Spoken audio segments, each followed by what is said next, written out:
ሰበር ዜና ታህሳስ 25 2018 ጤናና ፍቅር ይስጥልኝ አድማጭ ተመልካቾች እንደምናረፈዳችሁ የሰዓቱን አበይትና ሰበር ዜናዎች ይዤ ቀርብ ያለው። በቅድሚያም አርዕስተ ዜናዎቹን በማስቀደም ጀምራለሁ።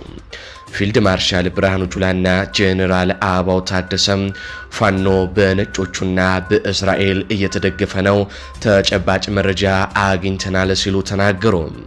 ፊልድ ማርሻሉ ፋኖ ሸኔና ህወሓት በሱዳን በነጮቹ መድረክ ተገናኝተዋል ብለዋል። ዝርዝር ዘገባ ይዘንበታል።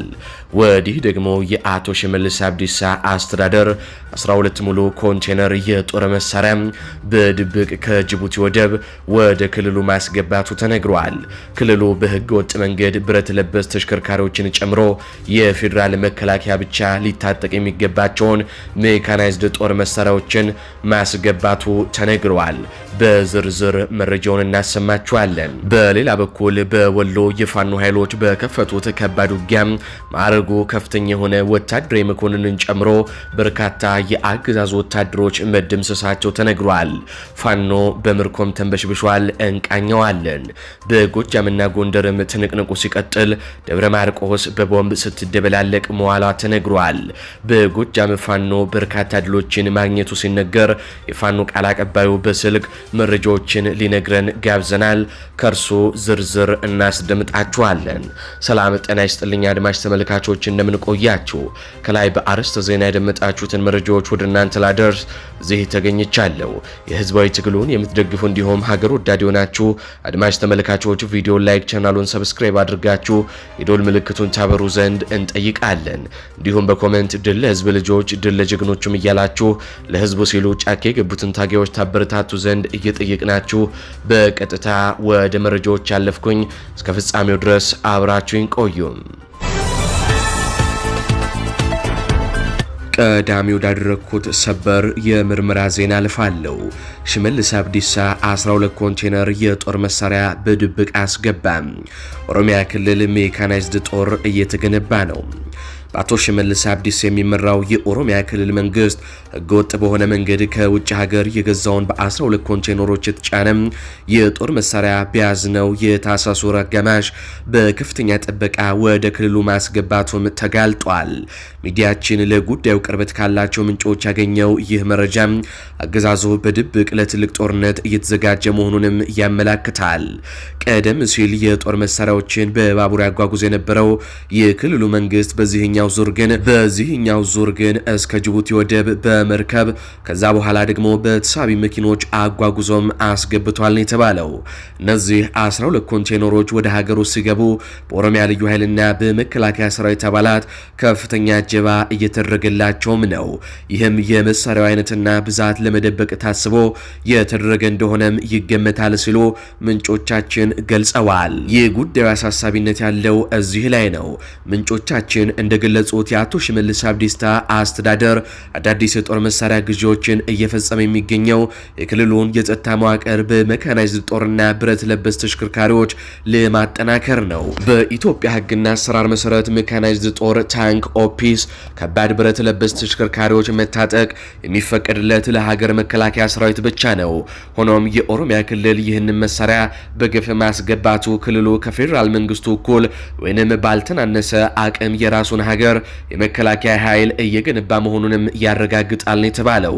ከዚህ የመሳሪያ ግዢ ጋር ተያይዞ ኦሮሚያ ክልል በቅርብ ጊዜ ወዲህ በከፍተኛ ቁጥር የሰው ኃይል በመመልመል ተከታታይ ወታደራዊ ስልጠናም እየሰጠ ይገኛል።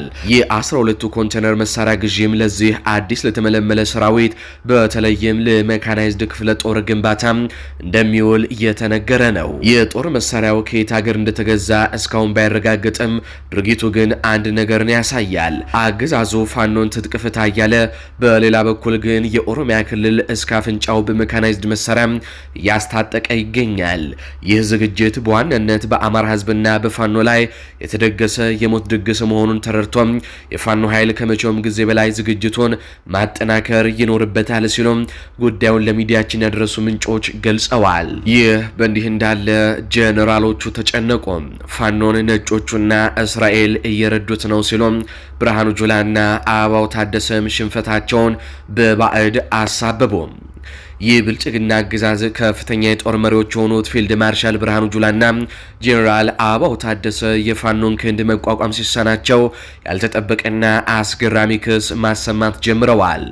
ጄኔራሎቹ በቅርብ ባደረጉት ግምገማ ፋኖን ነጮቹ ምዕራባውያንና እስራኤል እየደገፉት ነው፣ የሻዕቢያ እጅም አለበት ሲሉም አገዛዙ በዓለም አቀፍ ደረጃ እንደተገለለ የሚያመላክት ንግግር አድርገዋል። ይህንን የጄኔራሎቹን የጭንቀት ንግግር በሶስት ዋና ዋና ነጥብ ከፋፍለን እንተነትነዋለን። አንደኛው እስራኤልና ነጮቹ ፋኖን ይረዳሉ የሚለው የሽንፈት ማስተባበያ። ጄኔራሎቹ የፋኖ አመራሮች እንደ አርበኛ ዘመነ ካሴ ያሉት ከኤርትራና ከእስራኤል ጄኔራሎች ጋር ይመክራሉ ሲሉም የደረሰባቸውን ወታደራዊ ሽንፈት ለውጭ ኃይሎች ለመስጠት ሞክረዋል። ጄኔራል አበባው እስራኤል ፋኖን በመረጃ ኢንተለጀንስ እየደገፈች ነው፣ በእስራኤል ያሉ አማራዎችም ትልቅ ድጋፍ እያደረጉ ነው ሲሉም ከሰዋል። የምዕራባውያን ሴራም እጅ አለበትም ሲሉ ጄኔራሎቹ ተናግረዋል። ነጮቹ ሁሉንም ተቃዋሚ ኃይሎች ፋኖን፣ ህወሓትንና ሸኔን በሱዳን በኩል አቀናጅተው እያስተባበሩ ነው፣ አንድ ላይ ከሆናችሁ ስልጣን እንሰጣችኋለን ብለው ቃል ገብተውላቸዋል የሚል መከራከሪያም አቅርበዋል። በዚህ ንግግር የተደናገጠው ብልጽግናም ኤርትራ፣ እስራኤል በውስጥ ጉዳዮች ገቡ በሚል ለተባበሩት መንግስታት ድርጅት አቤቱታ ዳግም ለማቅረብ ማሰቡም ተነግሯል። ይህም አገዛዙ በዲፕሎማሲው መክሰሙንና መክሸፉን ያሳያል ሲሉ ተንታኞች ይናገራሉ። ሁለተኛው የሰሜኑ ፖለቲካና የህወሓት እምቢታ። አገዛዙ ክፉኛ ያበሳጨው ሌላኛው ጉዳይ የትግራይ ኃይሎች በአማራ ክልል ያለውን ጦርነት አግዙን ሲባሉ አሻፈረኝ ማለታቸው ነው። ብልጽግና ቀደም ብሎ ሲጠይቅ ህወሓት ፋኖን እንዲዋጉ ጦር አልክም ማለቱም ፋኖን እየደገፈ ነው ወደሚል ድምዳሜ እንዲደርሱም አድርጓቸዋል። አገዛዙ የፋኖ ኃይሎች ከህወሓት ሰዎች ጋር እንደተገናኙ የሚያሳይ ተጨባጭ መረጃ አለኝ ሲልም ይከሳል። የኃይል ሚዛኑ እንዳይዛባበት የሰጋው አብይ አህመድ ከህወሓት ጋር ዳግም ወደ ጦርነት ሊገባ ይችላል የሚለው ዜናም በስፋት እየተነገረ ነው። ነገር ግን ብልጽግና ከሁለቱም ኃይሎች ጋር ደፍሮ ጦርነት የሚገባ ከሆነ እንዳለውም የኃይል ሚዛኑ ተዛብቶ ብልጽግና አፈር ሊገባ ይችላል። ሶስተኛው የውስጥ ቤት መፈራረስና የአበባው ታደሰ ተስፋ መቁረጥ ንግግር። የጄኔራሎቹ ንግግር ውስጥ የተሰማው እጅግ አስደንጋጭ ሌላኛው እውነት የብልጽግና የውስጥ ቤት መፍረስ ነው። የአማራ ብልጽግና ክህደትንም ጄኔራሎቹ ተናግረዋል። ጄኔራል ብርሃኑ ጁላ በውስጣችን ያሉ በርካታ የአማራ ብልጽግና አመራሮች ከፋኖ ጋር እየሰሩ ነው ሲሉም አጋልጠዋል። የክልሉ ባለሀብቶች የፋኖን አደረጃጀት በመፍጠርና በመምራት ቁልፍ ሚና እየተጫወቱ መሆኑንም ጄኔራል አበባው አረጋግጠዋል። በርካታ የመከላከያ አባላት መሳሪያዎቻቸውን እየያዙም ፋኖን እየተቀላቀሉ መሆኑን ሌላው ጄኔራሎቹን ያሸበረው ጉዳይ ነው። በመጨረሻም ጄኔራል አበባው ታደሰ በአማራ ክልል የተጀመረውን ጦርነት ወይ በድርድር መፍታት ካልሆነ ደግሞ ትልቅ ግምገማ በማድረግ ጉዳዩን መፍታት ያስፈልጋል ሲሉ በስብሰባው ላይ መናገራቸውን ምንጮች ገልጸውልናል። ይህ ንግግር በጉልበት እንደማይችሉ ማመናቸውን ያሳያል። ንግግራቸው ተንተን ሲደረግ አገዛዙ በፋኖ ክንድ ተንገዳግዶ ለመውደቅ መቃረቡንም የሚያበስር ነው። እስራኤል ረዳቻቸው፣ አሜሪካና ነጮቹ ረዷቸው የሚለው ጩኸት የሽንፈት ሰበብ ብቻም ነው። አሁን በቀጥታ ወደ አማራ ክልል የጦር ግንባር መረጃዎች አልፋሉ። ፍጹም ጓዳዊነትን የሚያውቀው የአገዛዙ ብልጽግና ሰራዊት 30 አስክሬኑን ጥሎ በሸሸበት ውጊያ ባለሽርጡ ክፍለ ጦር ታላቅ ድል ተጎናጸፈ። የብልጽግና ሰራዊት 30 አስክሬኑን ጥሎ በሸሸበት ፍልሚያ አፋብኃ ምኒልክ እዝ ምስራቅ አማራ ኮር 1 ባለሽርጡ ክፍለ ጦር ከ40 በላይ የብልጽግና ኃይልን በመደምሰስና ከ12 በላይ የሚሆነውን በማክሰል እንዲሁም ከ10 በላይ የነፍስ ወከፍ መሳሪያ በመማረክ ታላቅ ድል ተጎናጸፈ። የምስራቅ አማራ ኮር 1 ባለሽርጡ ክፍለ ጦር በትላንትናው ዕለት ከንጋት 12 ሰዓት ጀምሮ እስከ ቀኑ 7 ሰዓት ተኩል ድረስ በቀጠለ አውደ ውጊያ ከመርሳና ከጊራና በመነሳት ወደ ፋጅ የተንቀሳቀሰውን የስርዓቱን ቅጥረኛ ሰራዊት በመደምሰስና በማክሰል እንዲሁም የነፍስ ወከፍ መሳሪያ በመማረክ ታላቅ ድል ተጎናጽፈዋል። የብልጽግና ኃይል ከጊራና ከተማ በስተ ምስራቅ በኩል ያሉ የፋኖ ቀጠናዎችን ለማጥቃትና ከቻለም ለመቆጣጠር አቅዶ በብዙ ግንባሮች ማለዳ በጀመረው ውጊያ የዋረካው ልጆች ባደረጉት ከባድ መከላከልና መልሶ ማጥቃት በርካታ የብልጽግና ኃይልን በመደምሰስና በማክሰል ብሎም በርካታ ተተኳሽና የነፍስ ወከፍ መሳሪያ በመማረክ ወደ ጊራና ከተማ የሸኙት ሲሆን 30 አስክሬኑንም ሳያነሳ እግሬ አውጪኝ ብሎ ለመሸሽም ተገዷል። በተጋድሎ በምርኮ የተገኙ ድሎችም 10 ጥቁር ክላሽ፣ 1500 የክላሽ ተተኳሽ፣ 750 የብሬን ተተኳሽ፣ 25 የድረትና 7 ወገብ ትጥቅ፣ 13 F1 ቦምብ፣ 3200 የዲሽቃ ተተኳሽ በፋኖ እጅ ገብቷል። በአጠቃላይ ምኒልክ እዝ በተጋድሎ በባለሽርጡ ክፍለ ጦር አማካኝነት 10 ጥቁር ክላሽ እንዲሁም ከ5480 በላይ ተተኳሽና የእጅ ቦምቦችና የወገብና የድረት ትጥቆችን ጨምሮ በርካታ ንብረቶችን አግኝተዋል ነው የተባለው። በዚህም ከ52 በላይ የአገዛዙ ወታደሮች ሙትና ቁስለኛ መደረጋቸው ሲነገር በተመሳሳይ በዚህኛው ፋጂ ተብሎ በሚጠራው አካባቢ አመሻሽ 11 ሰዓት ተኩል ላይ በተፈጸመ ደፈጣ ጥቃት ማዕረጉ በውል ያልታወቀ አንድ ከፍተኛ ወታደራዊ አዛዥ ከነአጃቢዎቹ መገደሉንም ሚዲያችን አረጋግጧል። ይህ በእንዲህ እንዳለም መነሻውን አዲስ ዘመን አድርጎ ወደ ፎገራዋ ወጠምብ አካባቢ በተንቀሳቀሰው የብልጽግና ኃይል ላይ በተከፈተ ማጥቃት 13 ወታደሮች ሲገደሉ 7 የሚሆኑ መቁሰላቸው ታወቀ። በአፋባሃ በላይ ዘለቀ ሜጀር ጀነራል ውባንት አባተ አንደኛ ኮር ነበልባሉ ፎገራ ክፍለ ጦር ስር የሚገኙት የክርስቲያን ታደለ ብርጌድ ፋኖች በትላንትናው ዕለት ከረፋድ ጀምረው እስከ አመሻሽ ድረስ በወሰዱት እርምጃ ድል ተቀዳጅተው መዋላቸውን የኮሮ ህዝብ ግንኙነት ክፍል ለሚዲያችን በላከው መረጃም አስታውቋል። በወጠን በሚካኤል የጀመረው ውጊያ ወደ ሙርና አማኑኤል አውስኮድ ካምፕ ጎጃም ሚካኤልና ጎንደር በር አድማሱን አስፍቶም የዋለ ሲሆን በዚህም የውባንት አባተ ልጆች የብልጽግና ኃይል ላይ የሰብአዊና ቁሳዊ እንዲሁም ሞራላዊ ኪሳራ ያደረሱበት ተጋድሎ በማድረግ ድል ተጎናጽፈው ውለዋል። በዚህ ውጊያ 13 ያገዛዙ ወታደሮች ሲገደሉ 7 ያክል ደግሞ በከባድ ሁኔታ መቁሰላቸውን ነው ሚዲያችን ለማረጋገጥ የቻለው። ያገዛዙ ኃይል አርሶ አደሮችን ትጥቅ ደብቃቸዋል በሚል በፍተሻ ስም ዘረፋ ለመፈጸም በተንቀሳቀሰበት ነው የፋኖ አባላቱ ከመቅጽበት ደርሰው ከባድ የሆነ አጸፋዊ እርምጃ በመውሰድ ቀጠናውን ከጠላት ያጸዱትም ሲሉ የዓይን እማኞች ገልጸዋል። ይህ በእንዲህ እንዳለ በደብረ ማርቆስ ከተማ የቦምብ ጥቃት ተፈጸመ። በደብረ ማርቆስ ከተማ በተፈጸመ የቦምብ ጥቃት 6 ወዳም የፖሊስ አባላት የተደመሰሱና 2 የቆሰሉ ሲሆን አንድ ፓትሮል መማረክ ተችሏል ሲሉ የፋኖ ኃይሎች ገልጸዋል። የፋኖ ኃይሎች የ206ኛ ኮር አባላት የ14ኛ ክፍለ ጦር 24ኛ ክፍለ ጦርና 109ኛ ክፍለ ጦር 99ኛ ክፍለ ጦር ስናን ላይ አስደማሚ ጀብዱ በፈጸሙበት ቀን ከምሽቱ 11 ሰዓት ገደማ የ14ኛ ክፍለ ጦር ደብረ ማርቆስ ከተማ ላይ በሆዳሙ የብልጽግና ፖሊስ ላይ የቦምብ ጥቃት ፈጸመውበታል ነው የተባለው። የቦምብ ጥቃቱ በንጉስ ተክለ ሃይማኖት ክፍለ ጦር ከተማ ቀበሌ 03 ከዶክተር ይልቃል ክሊኒክ ፊት ለፊት የተፈጸመ ሲሆን በዚህ ጥቃት 6 የፖሊስ አባላት በመደምሰስና 2ቱን በማኩሰል አንዱን ፓትሮል ይዞ መውጣት ተችሏል ሲሉ የፋኖ ኃይሎች አስታውቀዋል። ሰላማዊ ለመምሰል ሰላም በሌለበት ስለ ሰላም ህዝባችንን በየሰፈሩ በሚያደናቁሩበት ቅጽበት አይበገሮቹ የ14ኛ ክፍለ ጦር ፋኖች ቅጥረኛ የብልጽግና ባንዳን በቦምብ አደባይተውት ሙትና ቁስለኛውን አስረክበውት ወጥተዋል ሲሉም የከተማው ነዋሪዎች ደስታቸውን ገልጸዋል ነው የተባለው።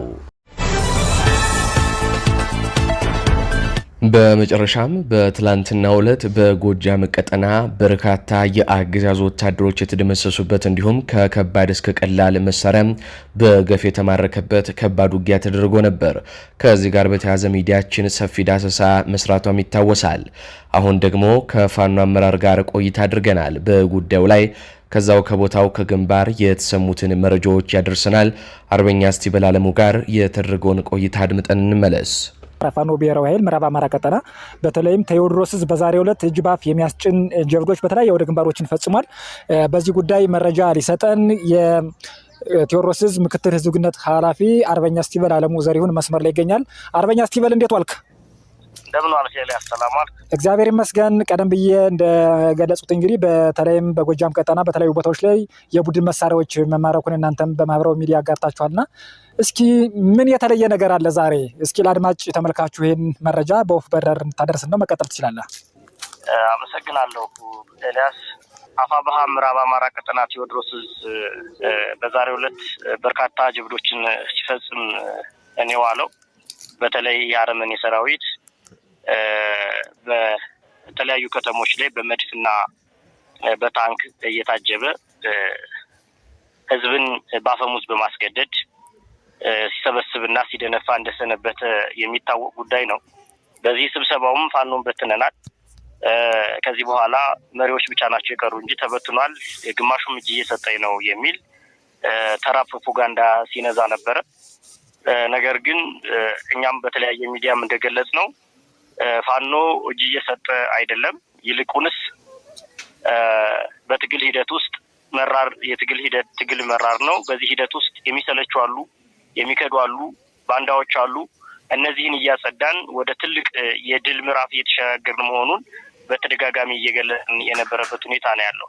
አሁንም ይሄ ነገር ይቀጥላል። እንግዲህ ትግላችን ወደ ላቀ ደረጃ ለማድረስ የውስጥ አደረጃጀትን ማጥራት፣ የርዕዮተ ዓለም ስልጠናዎችና የአመራር ብቃትን ማሰልጠን የሚጠበቁ ነገሮች ናቸው። ከዚህ መካከልም እንግዲህ አሁን እየተደረገ ያለው በምዕራብ አማራ ቀጠና አደረጃጀታችንን ከሻለቃ ጀምረን እስከ ኮር ድረስ በማደራጀት በርካታ የሆኑ ሪፎርሞችን እየሰራን ስልጠናዎችንም ጎን ለጎን እየሰጠን ያለንበት ሁኔታ ነው ያለው። እንግዲህ ከዚህ ጎን ለጎን ደግሞ ይሄንን እየጨረስን ባለንበት ወቅት በነገራችን ላይ በርካታ ድሎችን እያገኘ እንደነበር ማስታወስ ፈልጋለሁ። በተለይ በጃዊ አካባቢ የነበረውን አውደ ውጊያ ኮሎኔል ጭምር እስከ መደምሰስ ያደረሰን ውጊያ ማንም ሰው መዘንጋት እንደሌለበት ማሳሰብ ፈልጋለሁ። በተጨማሪም በርካታ ከተሞች ላይ ጥቃት እየፈጸምን እንደነበረም በተለይ ደብረ ወርቅ ላይ የፈጸምነውን ጥቃት ሁሉም ሰው የሚያውቀው ነው። ከተማዋ ድረስ ዘልቆ በመግባት በርካታ የሆኑ የነፍስ ወከፍ መሳሪያዎችንና የአረመኔው ሰራዊት ተጠቀምባቸው ማቴሪያሎችንም ደምስሰን ተረክበን ማርከን እንደወጣን የቅርብ ጊዜ ትዝታችን ነው። ከትላንት በፊትም በተመሳሳይ የአምበር አካባቢ ላይ ወደ አምበር ዙሪያ አንቀሳቀሳለሁ ብሎ በተንቀሳቀሰ ጠላት ላይ በርካታ የሆነ ኃይል ይዞ ተንቀሳቅሶ የነበረ ቢሆንም መክተን ከ27 በላይ ክላሾችን ማርከን የተመለስን መሆኑን ከዚህ አሁንም ልብ ሊለው የሚገባ ነገር ነው። ይሄንንም አነሳልህ በዚህ በሪፎርም ሂደት ውስጥ ምን ያክል ጠላትን እያርበደብር ነውና እየቀጣ ነው እንደሆነ ለማሳያት ነው። አሁን ግን እንግዲህ ኦሬዲ የሪፎርማችንን ጨርሰን አመራሮቻችንን መድበን ወደ አዲስ ትግል እየተንቀሳቀስን ያለንበት ሂደት ነውና በተለይ እነዚህ እጅ ሰጡኝ ከሰው መጡ ምናምን የሚላቸው በትግል ሂደት ውስጥ የሚከሰት ያለ የነበረ ነገር መሆኑን ማንም ሰው ሊያውቀው ይገባል። በዚህም ትግላችን እየጠራ መሆኑን መገንዘብ ያስፈልጋል። በተለይ እንግዲህ ግለሰብ ላይ የተንጠለጠለ ትግል እንደሌለን ማንም ማወቅ መቻል አለበት። አንድ ግለሰብ ስለሄደ ወይም እነዚህ ሌቦችና ዘራፊዎች ወደዛ ስለሄዱ ትግሉ ይጎዳል ብሎ ማሰብ ሞኝነት ወይም ቂልነት ነው የሚሆነውና ህዝቡ ትግሉን ህዝባዊ ካደረግነው ቆይተናል። በግለሰብ ላይ የሚንጠለጠል ሳይሆን የህዝብን እውነት የያዘ ትግል መሆኑ የሚታወቅ ስለሆነ በዚህ ልክ ነው እያደራጀ ነው ያለ ነው። ይሄን ህዝባችን ይወቅ። ይሄን ጎን ለጎን ግን ትግሉን አደረጃጀታችንን እየጨረስን ባለንበት በዚህ ሰዓት ግን ታምር የሚያስብል እጅ ባፍ የሚያስችል ታላቅ የሆነ ጀብዱ በዛሬው ዕለት ተፈጽሟል። በተለይ ጮቄው አካባቢ የፋኖ መንቀሳቀሻ ነው ብሎ ጠላት ፈርጆታልና ይሄንን ለመያዝ በርካታ ሳምንታትን ሲያቅድ እንደነበረና ለማሰስና ያንን አካባቢ እዚያ የሚንቀሳቀሰውን የፋኖ ኃይል ለመምታት እቅድ ይዞ እንደነበረ የሚታወቅ ነው። ነገር ግን በዛሬው ዕለት ከረቡ ገበያ ከሚባል ከደብረ ማርቆስ ዙሪያ ከምትገኝ ከተማ 27 ኪሎ ሜትር ምትርቅ ከተማ ነች ረቡ ገበያ፣ ስናን ረቡ ገበያ የምትባል ከሱ በመነሳት በርካታ ዲሽቃዎችንና ሞርተሮችን ይዞ ጭኖ ወደ ጮቄው አቅጣጫ ተንቀሳቅሶ ነበረ። እንግዲህ በዚህ አካባቢ የሚንቀሳቀሰው የ206ኛ ኮር 24ኛ ክፍለ ጦር ትልቅ አስተዋጽኦ በማድረግ በርካታ መሳሪያዎችን መረከብ ችሏል።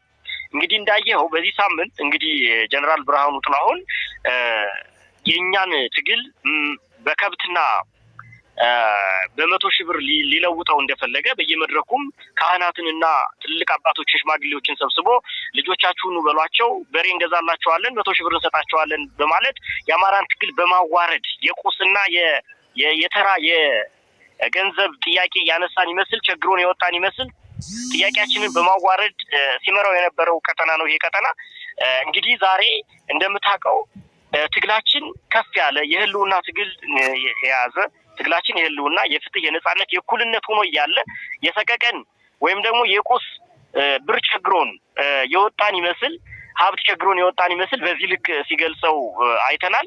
ይህ በጣም የሚያሳፍር ነው። በሬ ለመግዛት ከብት ገበያ ነው እንጂ የምንሄደው መንግስትን አይደለም የነበር የምንጠብቀው። ሙሉ አካል ያለን የተማርን ሰዎች ትልቅ ደረጃ የነበርን ቤታችንን አፍርሰን ትዳራችንን አፍርሰን ትምህርት ቤት ላይ ትምህርታችንን ትተን የመጣን ትልልቅ ሀሳብ ያለን ሀገር መረከብ የምንችል ሰዎችን በዚህ ልክ አውርዶ እየተናገረ የነበረበት ሳምንት ነው። ነገር ግን በዚህ ሰዓት ላይ 24ኛ ክፍለ ጦር በሚገርም ሁኔታ ጠላትን በማናገር በልኩ በማናገር በርካታ የሆነ መሳሪያ መረከብ ተችሏል። በተመሳሳይ 109ኛ ኮር ይህንን ድል በጋራ የተቀዳጁበት ሁኔታ ነው ያለው። እንግዲህ 206ኛ ኮር 24ኛ ክፍለ ጦር ቀጥታ ወደ ውጊያው በመግባት ታምር ሰርታለች ማለት ነው። በዚህም አንድ ሞርተር፣ አንድ ዲሽቃ፣ 4 እስካሁን ድረስ የተቆጠረ ነው የምነግርህ 4 ብሬን፣ አንድ ስናይፐር በእጃችን ውስጥ አስገብተን በርካታ የሆኑ ደግሞ ተተኳሾችንና የነፍስ ወከፍ መሳሪያዎችን በእጃችን አስገብተናል።